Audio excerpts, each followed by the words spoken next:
Perché non sento nessuna differenza. Yes? Okay. I think we can start. Good morning, everyone, and welcome. It's a pleasure to welcome you all to this side event on fostering collaboration between international, regional, and local public development banks to advance sustainable food systems.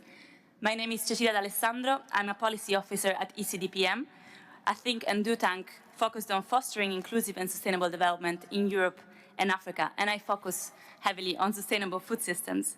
It's a pleasure to be that PDBs remains often limited to a few ad hoc examples, reducing the potential impact of these investments. So this event is an opportunity to explore how these two platforms and the institutions that they convene can work together in a complementary way. Our discussion will focus on practical ways to enhance collaboration, whether that is through co-financing mechanisms, capacity building, or better alignment of international and national investment priorities. So we have a fantastic panel of experts to help us tackle these questions. But first, to help set the scene, I am delighted to invite Federica Diamanti, Associate Vice President for External Relations at IFAD, to share her keynote remarks. Federica, the floor is yours. I'm sorry, I need to move. Can you hear me? Yes. Good morning, colleagues. For those who don't know me, I'm the new Associate Vice President for External Relations, and I joined IFAD very recently, 3 months ago. I'm happy to see some of the friends around the table, and it's a great honor and pleasure for me to be with you today. I won't start with the financing gap, so I think everyone discussed financing gap, but in this current environment, we need to start with a positive narrative. And I think agri-food system has proven to be effective. Still, a lot of challenges are there, but they have, since 1960, I think, the population has grown from 3.5 billion to 8 billion today. And with all the challenges we have, but we had positive story, and the world has been able to feed itself, not everywhere, and where this hasn't happened, there is a high return for those who invest in agri-food system. And in this moment, particularly in this moment where ODA will be reduced even further, we really need to use the investment case more than anything else to bring together all partners. And in that respect, being now today and the financing common is a strong and a very powerful story that we can tell. Financing common started in 2020 when COVID was there. We can't just not recall that COVID was there a few years ago and had an extreme huge impact on all our economies. And the financing common started virtually there. There was a first in-person meeting in Rome hosted by IFAD and by CDP. And then the family of the PDBs has grown, but even the commitment. And the positive story that IFAD can bring is the coalition precisely on agri-PDBs. It was something that it was a coalition, and then it came with a platform. And this is like what Cecilia just mentioned, the agri-PDB.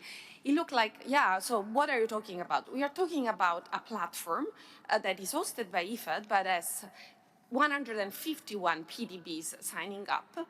And you have Global North, Global South, it's a match of Global North and Global South, but it's really like solidarity between PDBs, exchanging knowledge, capacity building, partnering for innovation, and helping each other in getting to the access to finance. So building environmental and social safeguards policies, entering in field where some PDBs, they don't have the capacity, so they want to go for fisheries. And this is the communities of the agri-PDB. And as I said, there are 151, and the platform will become even stronger. There is high commitment by IFAD, mobilizing additional 1 million for the platform. AfD has also pledged, and there are also donors like European Commission that has already contributed. So why is it so important? Because we have been hearing 80% of the PDB's asset is in G20 countries. So that means that only the 20%, that remaining part is outside the G20, and probably there are some PDBs where the access to finance is not something very easy. And if we don't support and if we don't have technical assistance, those PDBs will not be able to access at larger scale. But there are also like PDBs already strong enough to access to risk mitigation and to very complex financial instrument. So this is to say that the family of PDBs is so heterogeneous. I don't like to say it's fragmented. It's heterogeneous. It just means that we need to find ways to work with each of these segments. And for some, it could be the risk mitigation. For some, could be still lines of credits. For some else, we really need to work on capacity building. And this is what we are trying to do with the Agri-PDB platform, but this is why we need to have initiatives speaking with each other. And the G7 collaborative platform launched by CDP, and then now the FinDev will be continued. It's a complementary initiative, but we really need to make sure that initiatives talk to each other, because as I said before, the money is less and less and less. If we are not able to have synergies between all these different initiatives, it's just a lost opportunity. So I'm very confident that with today's discussion, we will really find ways for these two platforms to speak to each other, but also to hear and for IFA to hear from some of you what are the key lessons learned and how the IFIs can better serve to your scope. As IFAD, we are very much focused on the rural people. We call it in the past last mile. From this year, we changed it and we said, yeah, this is not the last mile, it's the first mile, because to change, you have to start precisely from that mile. But it's 1 mile.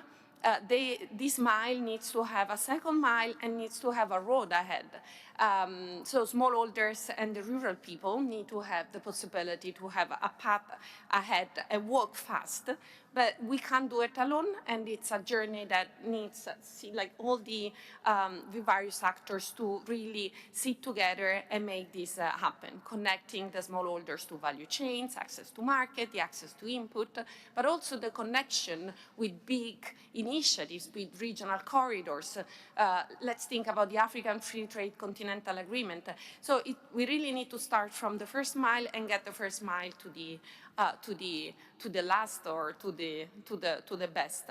So with this, I think I can stop here, and I will be with you the whole morning, and I'm extremely happy to hear everything you have. Also, if you have past story with the collaboration with IFAD that you want to mention, I'm delighted to hear and to take back. Thank you. Thank you. Thank you so much, Federica, for setting the scene in such a positive way. I think we all need that, and especially mentioning the strong investment case that agriculture and food systems represent, and calling for collaboration. This is exactly what we are here to talk about today, and we will explore in this panel with different perspectives from national, G7, and regional institutions. Each will bring their own unique perspective and lessons learned. So let me introduce first of all, the panel. We have Enrico Petrocelli, Head of International Institutional Relations at Cassa Depositi Prestiti in Italy. Next to him is sitting Suzanne Taylor, who's the Principal on Public Policy and Partnerships at FinDev Canada. We also have on the other side of the table Ms. Nanalwa Bufo, Vice President for Regional Development, Integration and Business Delivery at the African Development Bank Group, and followed by Lloyd Banda, CEO at the Malawi Agricultural and Industrial Investment Corporation, Mike, who's sitting next to her. And on the other side, Frank Nyabudege, Managing Director at the Tanzanian Agricultural Development Bank, toAdb. Last but not least, we have Mr. Chairman Shaji KV at the National Bank for Agriculture and Rural Development, NABARD, in India. So each speaker will have about 5 minutes for their interventions, after which we will try to take 1 or 2 questions from the floor, provided time allows, though it's very strict today. So Enrico, I would like to start with you, because we heard a lot from Federica about the Agri-PDBs platforms, what have been the achievements so far, and what is the intention going forward. And from your perspective, CDP and yourself, you've played a key role in shaping the G7 PDBs and DFI's collaborative. I would like to know what are the opportunities that you see to strengthen collaboration, not only among G7 institutions, but also with regional and national public development banks, including through initiatives such as the Agri-PDBs platform. Thank you. Thank you very much, Cecilia. Good morning, everybody. It's a pleasure to be here. A big thanks to ECDPM, who I have to say is one of the best think tanks in the financing common community. Is really a driving force for our out-of-the-box thinking, let's say, on agri-food and on many other issues. So thanks for your work, and many thanks to IFAD and to the Agri-PDB platform who were together with CDP organizing this important event. I very much agree with Federica about the need to shape up a more positive narrative. But despite this, I will start, unfortunately, by mentioning some financial gaps. But sorry about that. But just to say that I agree with you, we need to move to a more positive narrative. But I'm doing this because the assumption that the starting point of the work we did, on which I will come in a minute, on the G7 collaborative on sustainable agri-food, sustainable food systems, was precisely the acknowledgement of some huge financial gaps we need to fill. Food security is under growing pressure, climate change, population growth, resource scarcity.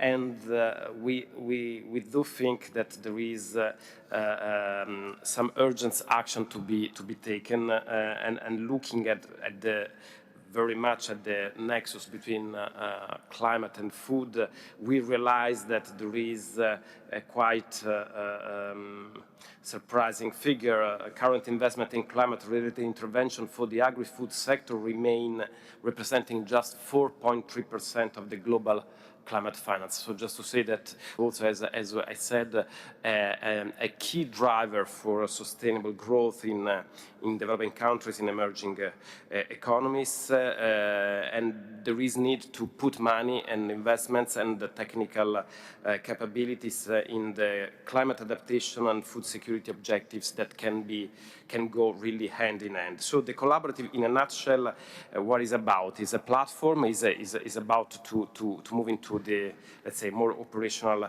phase under the lead of FinDev Canada this year in the G7, under the G7 Canadian presidency.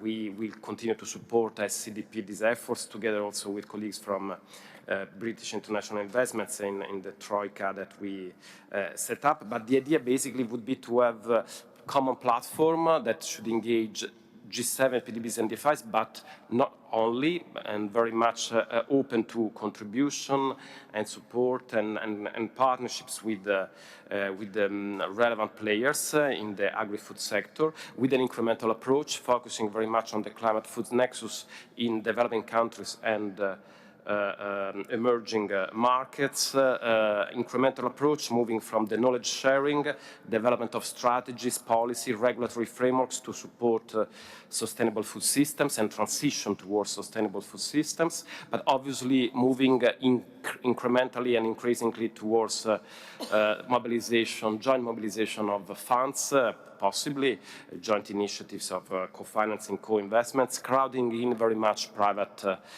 investors, working on promoting blended finance, creating a clear pathway for private sector participation, because obviously we realize that there is a need for stronger financial commitments of public sector, but we need desperately to have also stronger support and back from the private sector, focusing on key sectors, climate adaptation, biodiversity conservation, food security. We will start in coming weeks. I guess Suzanne from FinDev Canada will tell more on the work we are planning under the lead of FinDev Canada. But maybe just one final word on what we want to also to do. It's not just a work we can do alone. Doesn't make any sense. As I said, it's a open platform for partnerships. So we do see, I would say, Agri-PDB platform as a natural partner, together with obviously broadly IFAD and all UN agencies working on agri-food.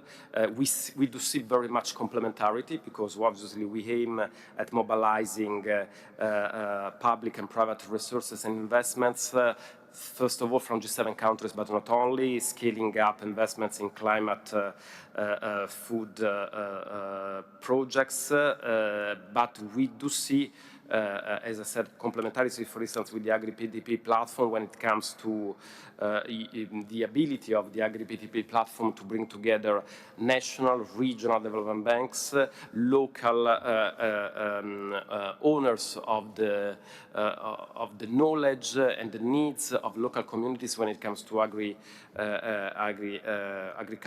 local agricultural markets and food security needs.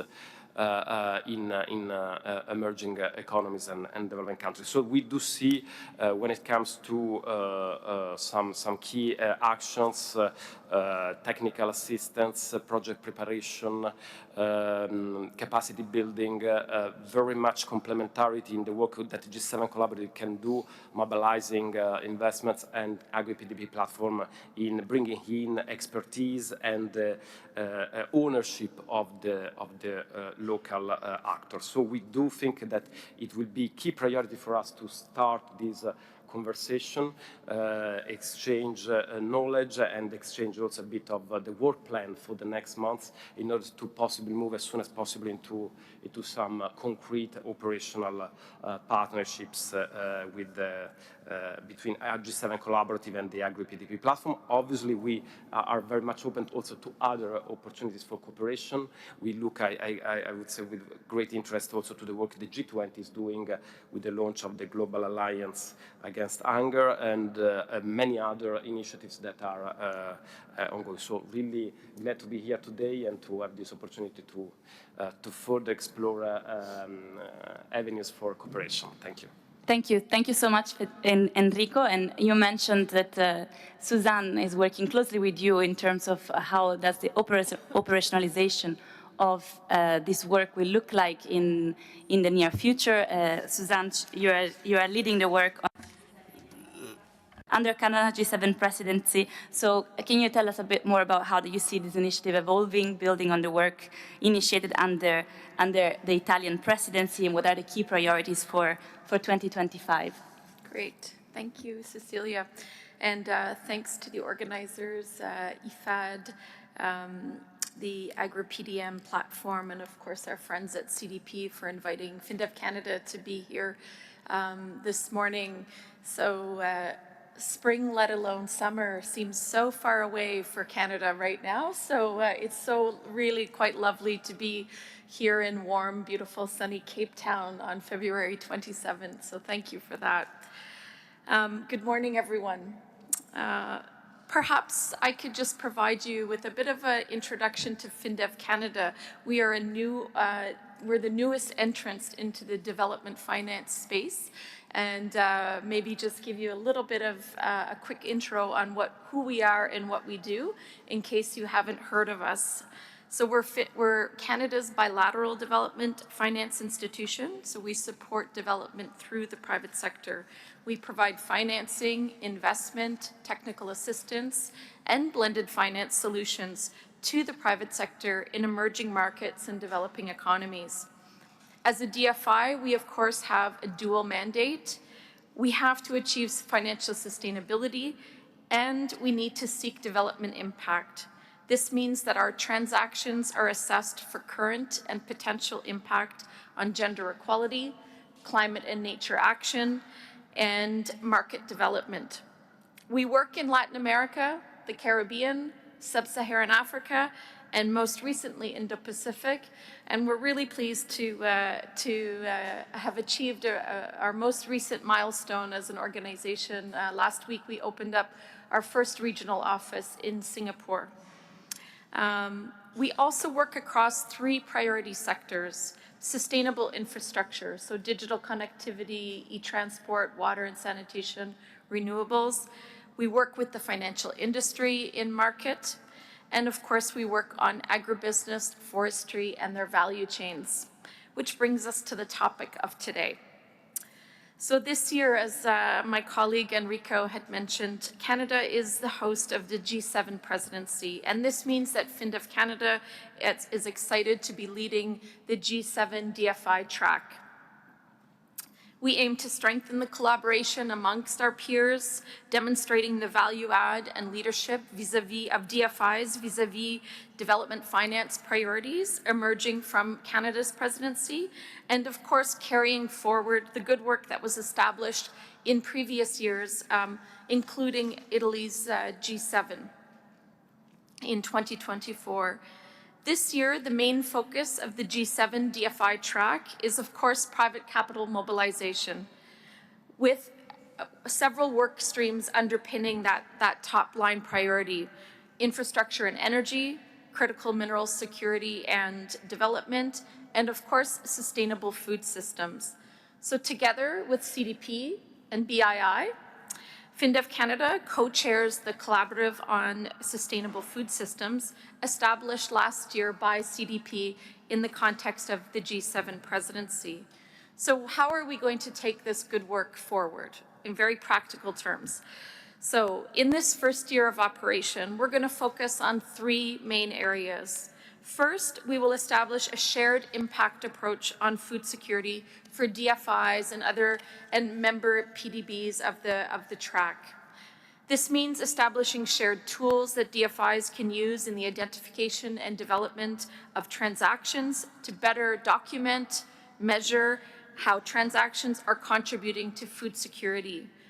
This very foundational work is an important first step for the collaborative in its ambition to facilitate increased investments by DFIs in support of enhanced food security and through sustainable food systems. So many of us work in this sector or in subsectors or related sectors, but how do we assess to make sure that those transactions are indeed contributing to food security? That common base of work needs to be developed, shared, and of course, used.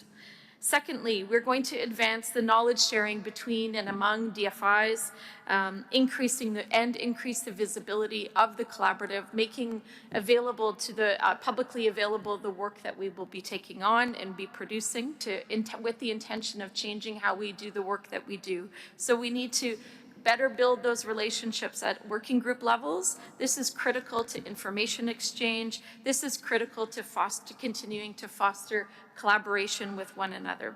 So we're really looking forward to this work ahead of us this year, and stay tuned for some more coming out of the collaborative. Thank you. Thank you so much, Suzanne. And on those notes, I think it's very good to hear how you look at collaboration, because I think the Agri-PDBs platform is actually an example as well of looking at how to start establishing a common language among banks and foster knowledge sharing. So I'm sure there's a lot that the two initiatives can learn from each other. Now, before I turn to our representatives from different national development banks, I'd like to go to you, Nana Namabufo, because the African Development Bank has been working closely with national public development banks. And I would like to ask if you have some examples to share in terms of how the work with the national institution can work. And also, how do you see that fitting into country platforms as a mechanism to align financing with national priorities? Are these perhaps an opportunity to help the operationalization of these initiatives? Excuse me. Thank you very much, Cecilia. The African Development Bank, fondly called the AFDB, we have long recognized the vital role of national PDBs in mobilizing finance for agricultural transformation and food and nutrition security, as well as their support across a broad spectrum of sectors. These institutions serve as a bridge between development financing and the MSMEs, the smallholder farmers, the agribusinesses, and local enterprises. Now, on how the AFDB works with national PDBs to enhance access to finance for agriculture and food systems, I'll give three concrete examples. And the first one is toAdvance, that is seated right next to me. In 2023, the bank provided a sovereign loan of about $66 million to the government of Tanzania to recapitalize the toAdvance and enhance its capital base, thus strengthening its capacity to provide affordable financing for smallholder farmers and agribusinesses, including agriculture-related value chain activities. But it's important also to note that this actually was building on an earlier investment of $85 million in 2016, which was aimed at capitalizing toAdv and enhancing its ability to support agricultural transformation in Tanzania.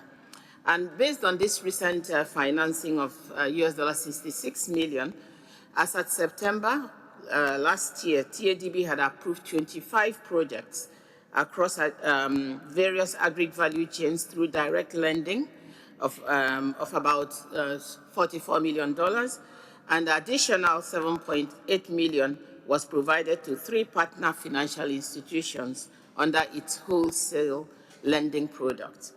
The lending initiatives directly benefited about 1,757 individuals, 1,032 of them men, and 725 of them women, and indirectly impacted almost 243,000 people by improving access to markets, agricultural inputs, equipment, and technical support. And key development outcomes so far include enhanced financial inclusion for women, job creation, and improved access to finance for agri-enterprises.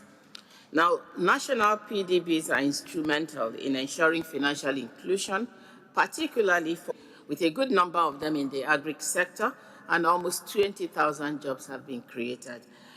These examples demonstrate how, with AFDB support, national PDBs can drive inclusive and sustainable agricultural transformation.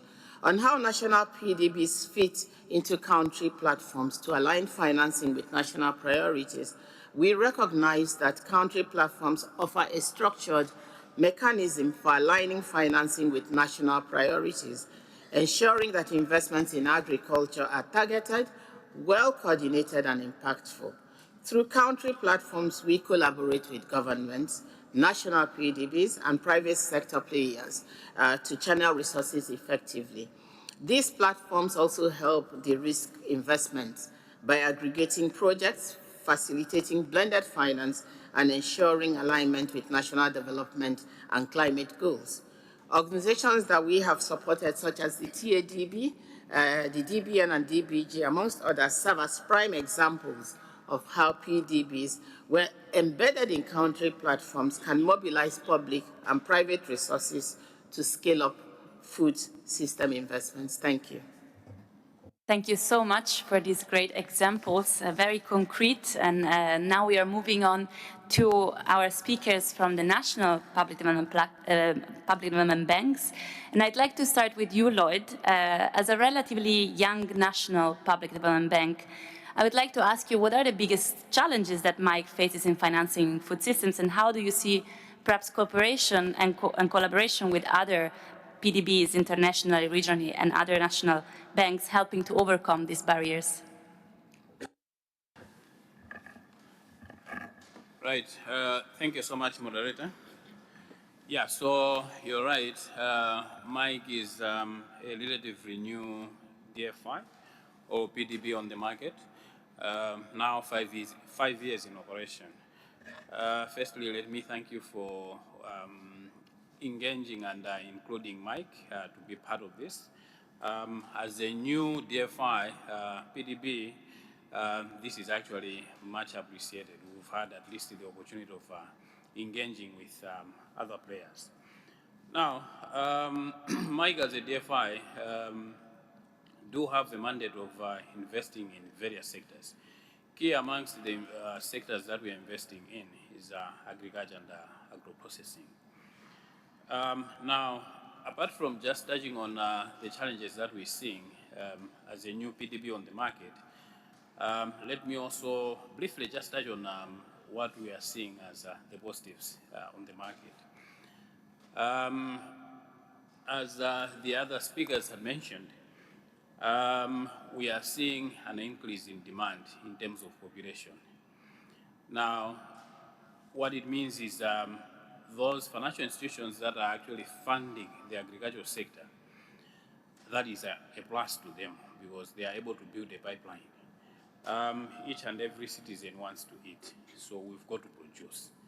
And that is why Mike, as a new PDB, a new DFI, one of the sectors that we're supporting is agriculture. So this is to say that we do have a lot of opportunities. We've got huge pipeline that we do have in the various value chains that are under the agricultural sector. Now, touching on the challenges, being a new DFI, obviously we've had some challenges so far. One of the key challenges that a new DFI or PDB will face on the market is the issue of capital. The formation of Mike was championed by the government, and the government had to provide the seed capital that we're using to operate at the moment. The expectation then was that the DFI or the PDB has to go out there and raise additional capital. Now, that's where now the issue or the challenge is this percentage. And as a new DFI, something that you wouldn't be able to achieve. Number of years in operation. Somebody will look at you and they say, you've just operated for 2 years, 3 years, 5 years. No, at least operate for 10 years so that we are able to come back and see you. Again, in some of our countries, you find that we do have pension funds. Pension funds are easily investing their money buying treasury bills, treasury notes. Now, to look at you whilst they are able making easy money through treasury bills also become a challenge. So you go out there, meet the pension funds, they've got money, a lot of money, but their money is already packed in treasury bills, and they don't want to take a risk of pushing out the money from treasury bills into a DFI. Now, one of our key mandates as a DFI is to catalyze transactions, and that's what we're actually good at as Mike. When we are catalyzing issues, the upcoming PDBs need to be supported from both within the countries and, of course, outside their countries. Within the country, probably countries can come up with deliberate policies. For example, on pension funds, how should these funds be invested? Should there be a regulation to say a percentage of the funding that is, or the funds that are being managed by pension funds should go towards supporting or investing in DFIs or PDBs? Another issue is the relationship between the local DFIs or local PDBs and international PDBs. We also need to have deliberate policies of the international PDBs supporting the smaller guys, the upcoming PDBs. We see that the PDBs that are well established, they don't necessarily struggle raising capital, but it is the smaller ones that are just coming up that are struggling to raise capital. So probably deliberate policies could actually be put in place to make sure that those that are established, the PDBs that are well established should be able to support the upcoming PDBs. The other issue is, the last one is the issue of technical assistance, which is very key. If a PDB is just starting, one of the key elements would be, let's focus on building that institution in form of technical assistance.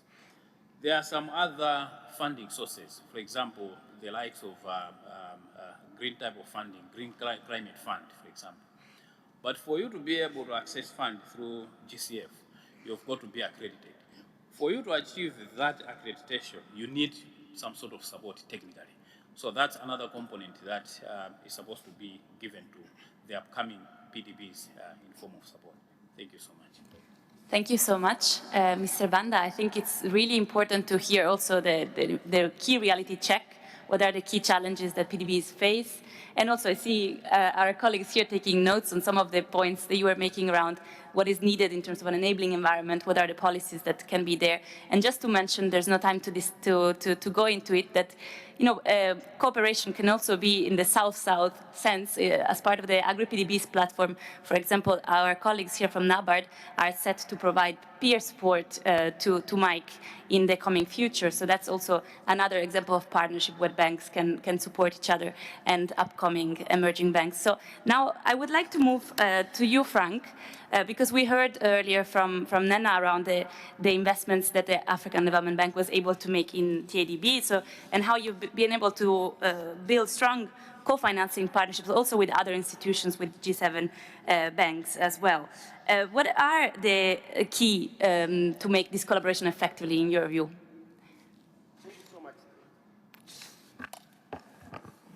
Thank you so much, Cecilia,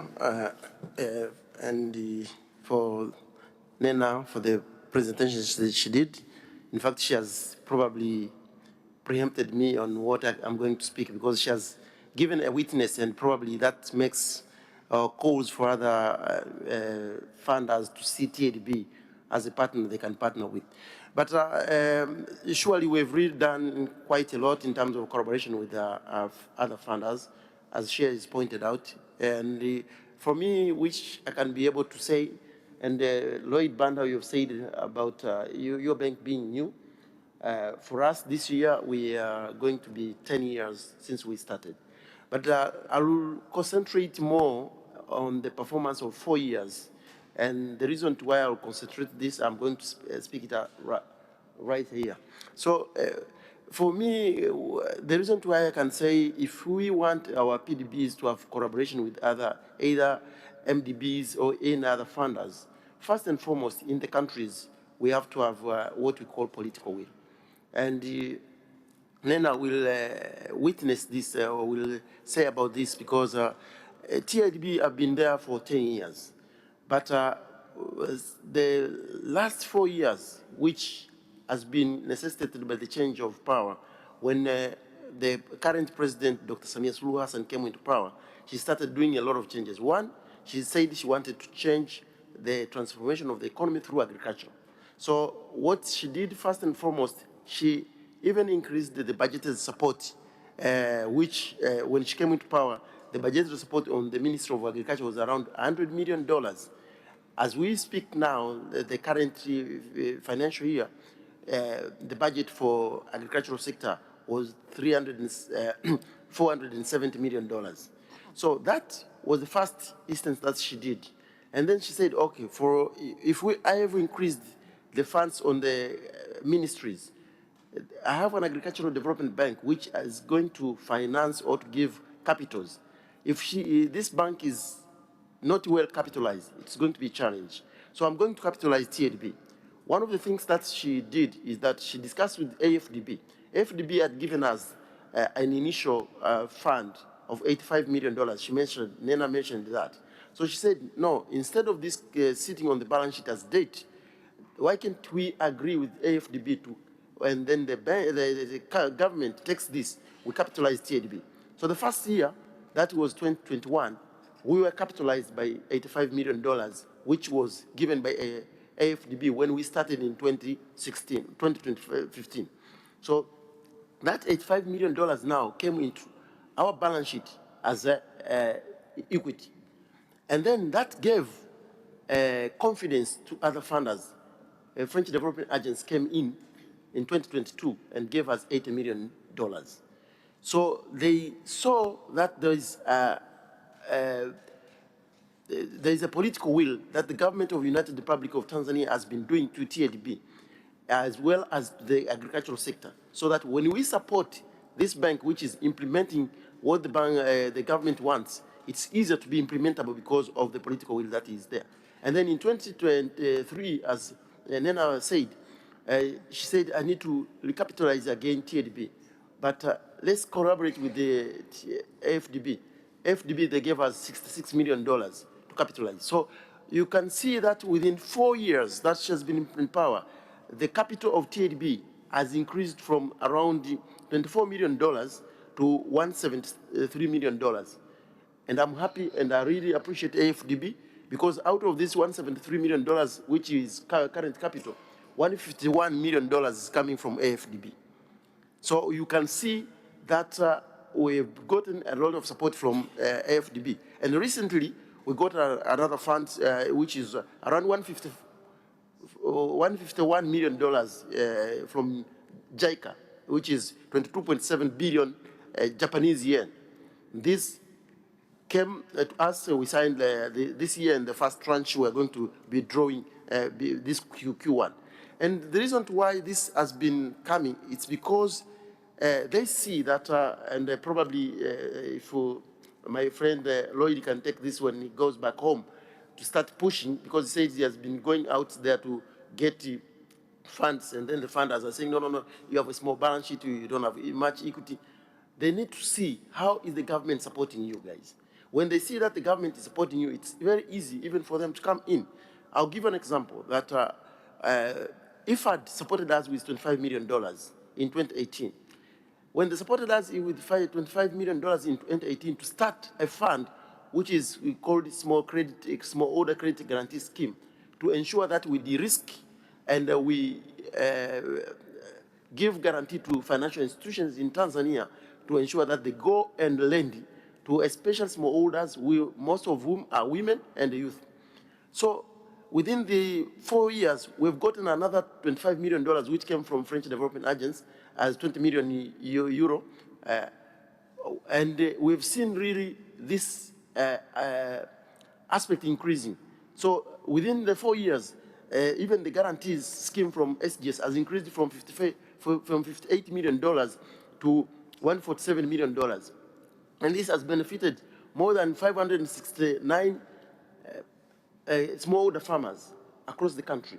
So you'll find out that we have a good story now, that when we even tell the funders that we need you to partner with us, it's very easy for them to partner with us because there is a good story that has started from the government, when the government have supported us, and we see partners like AFDB supporting us, and probably it's another, it's a call for other funders to see how they can be able to support PDBs, especially those PDBs which they are really held by their governments and they are getting a lot of support from the government. So maybe to start with, to end right here, I can say that we have really been having a lot of support from the funders. We got 80 million euro from AFDB.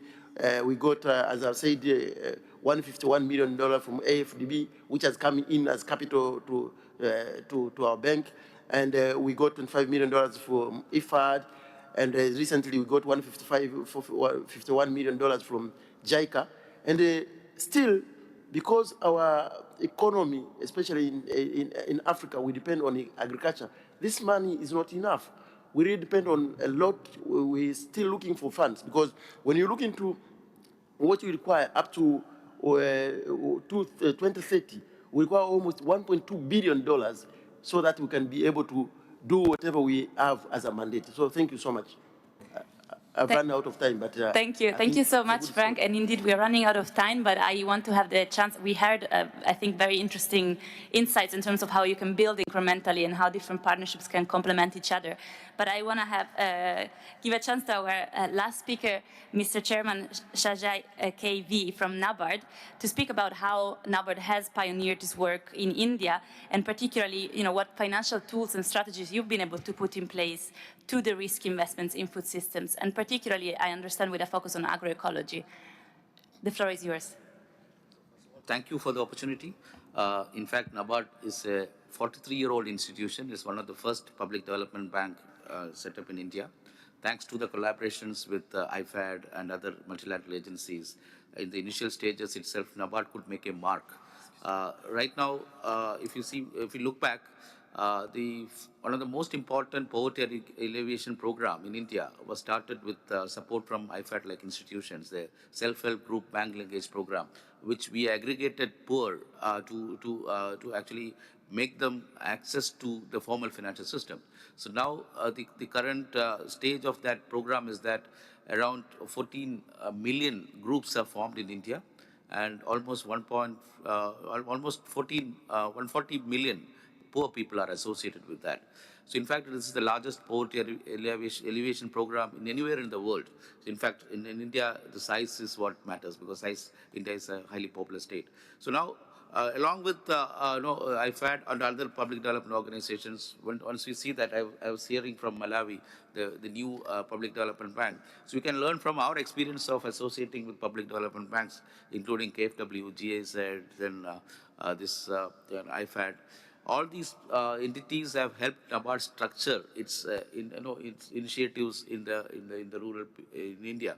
And if you see now, NABARD has around 7 subsidiaries. It has branched out. It is the largest public development bank in the country with 10 trillion balance sheet size.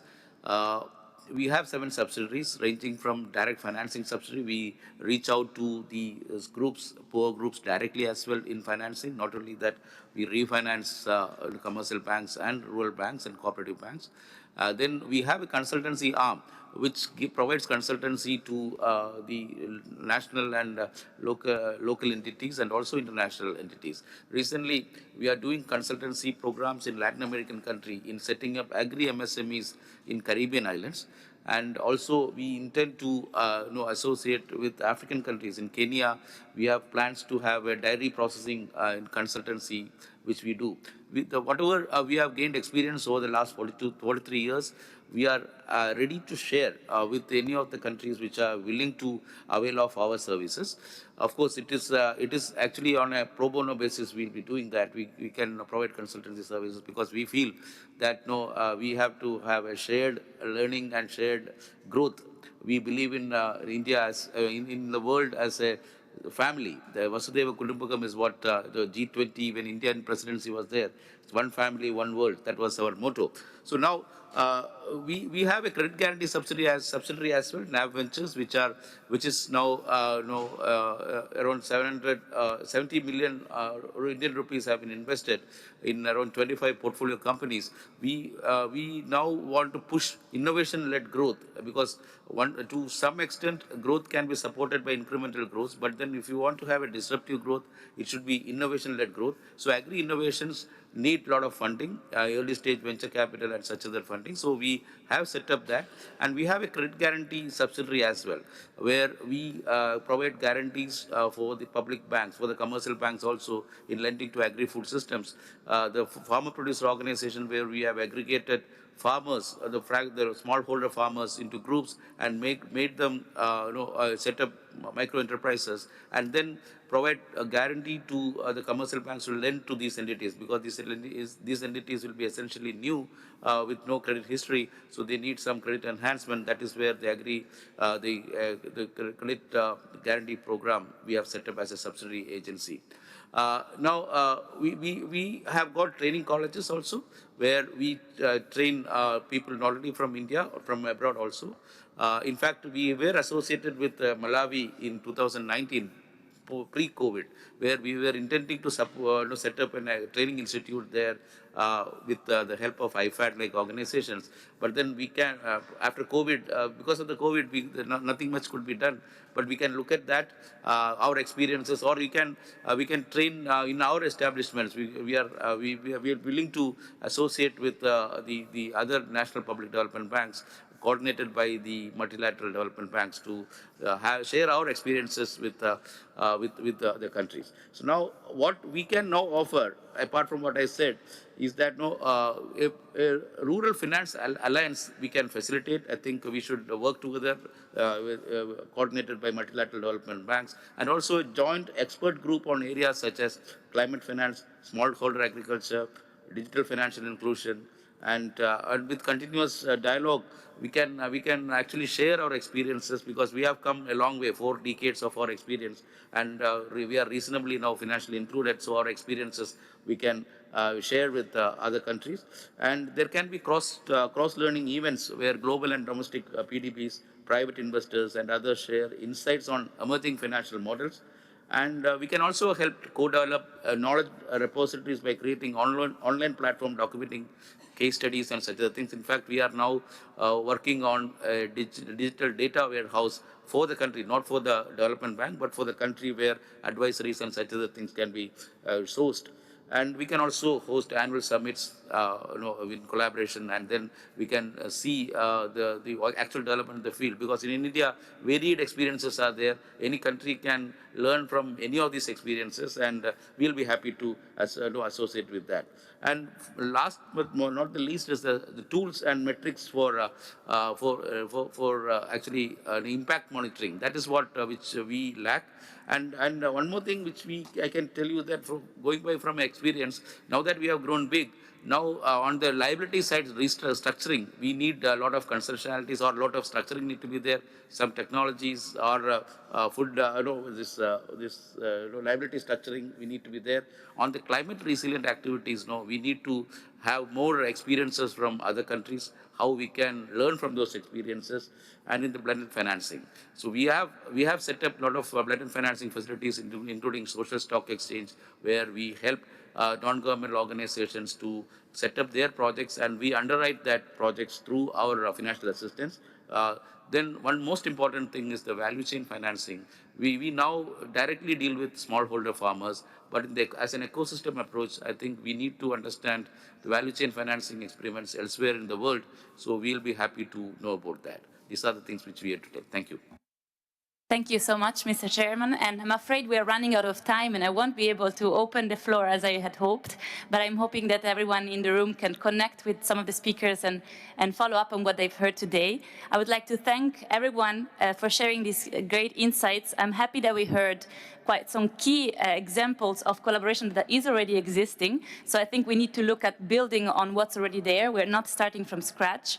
We're also building relationships by coming here today. And as ECDPM, we are very happy to continue supporting this discussion. This is, I feel, only the start, the beginning of a process that can bring more synergies across the institutions that are here today and beyond, and across the initiatives that we've been discussing. So thank you very much to all of our speakers, the co-organizers, and for the audience. And please really come and talk to our speakers if you want to follow up on any of what you've heard today. I'm sorry that you didn't have the time to come in, but I hope we can continue the conversation. Thank you very much again.